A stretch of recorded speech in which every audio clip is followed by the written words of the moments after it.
Hello and welcome to How to Read a Basketball Box Score. This is a short video instructional on not only how to read but also to interpret some of the basic points you will find on a basketball box score. Now before we begin, you should know that not all box scores are the same. As you come across different formats and versions, you'll notice they are sometimes labeled or organized differently, consist of different data.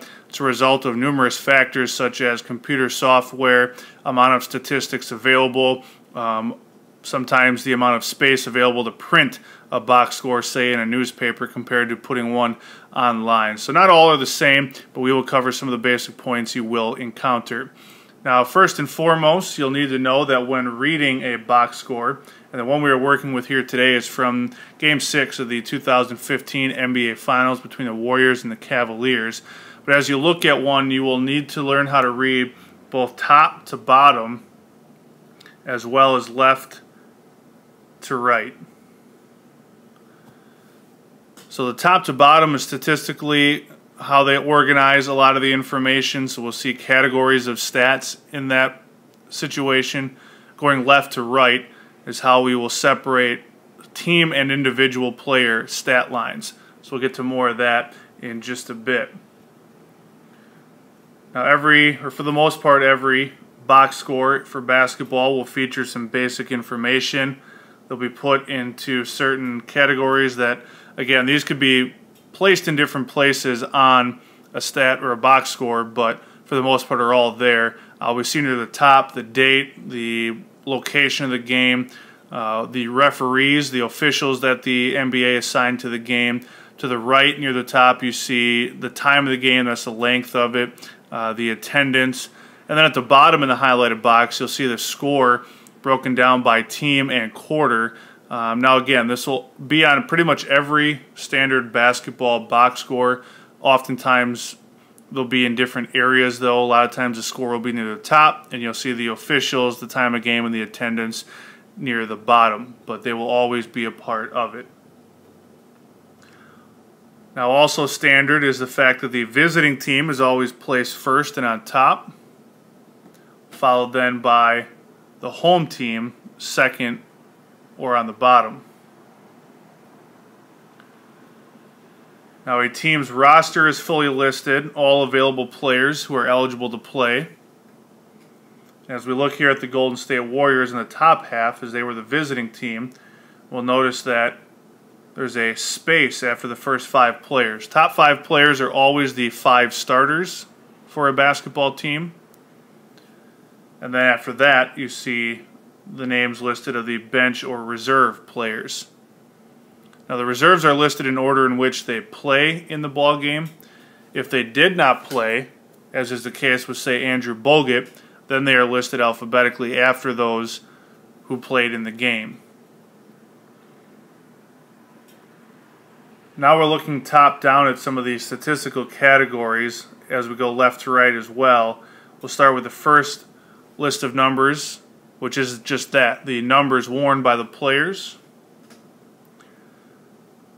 And then as we go across the top of the stat sheet, you'll see other categories like minutes played, some shooting categories, field goals attempted, three-pointers attempted, free throws attempted, offensive, then defensive rebounds, total rebounds, and then assists, personal fouls, steals, turnovers, block shots, and points.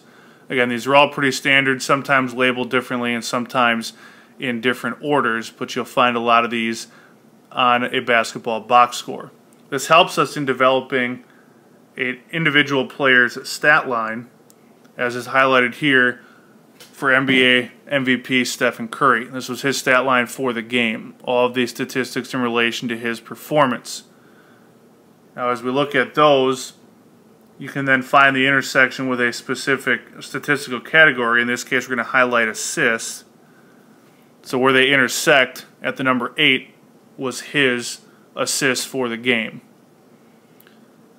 Now if you take the assist category and add up all the numbers going down, so 5, 2, 10, 2, 8, and 1, that'll add up to 28, which is the number you find at the bottom, which is part of the team stat line.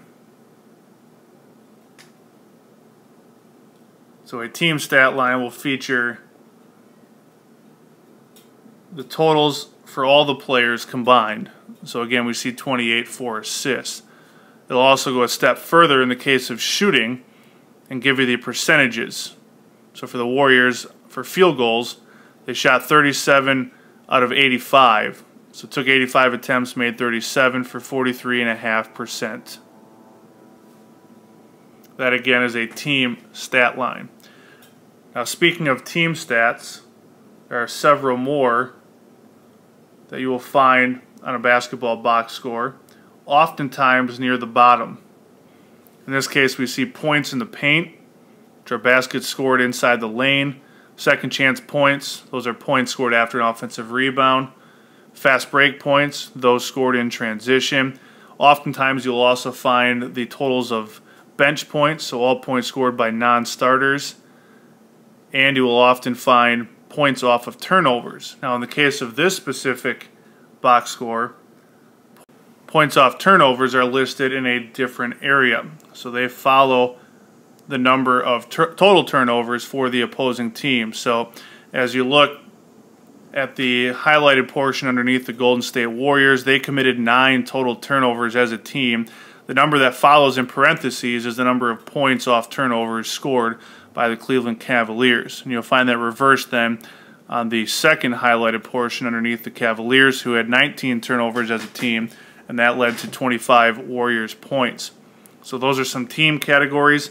You will also find in the team categories such things as biggest lead during a game, number of lead changes, number of times the game was tied. You can also at times find the last time a team was leading or how long they led for the game, the last time they scored a basket. Various types of information like that will appear in different types of basketball box scores. These are all helpful in helping to interpret what happened in the game, how a game transpired, and things like that. So some things to consider as well when looking and trying to interpret a basketball box score. You may want to consider how many minutes were played by a certain individual. We can see here in the Golden State Warriors that Klay Thompson, the starter, played only 24 minutes and 40 seconds. That's not a lot for a starter. But if you continue down his stat line, you will notice as well that he was in foul trouble, had 6 fouls, eventually disqualified from the game. So likely didn't see a lot of time as a result of it. He also didn't shoot very well in the game, only 2 of 4. And therefore that could have contributed to him not seeing as many minutes as normal. So those are some things to look for when interpreting what happened in the game.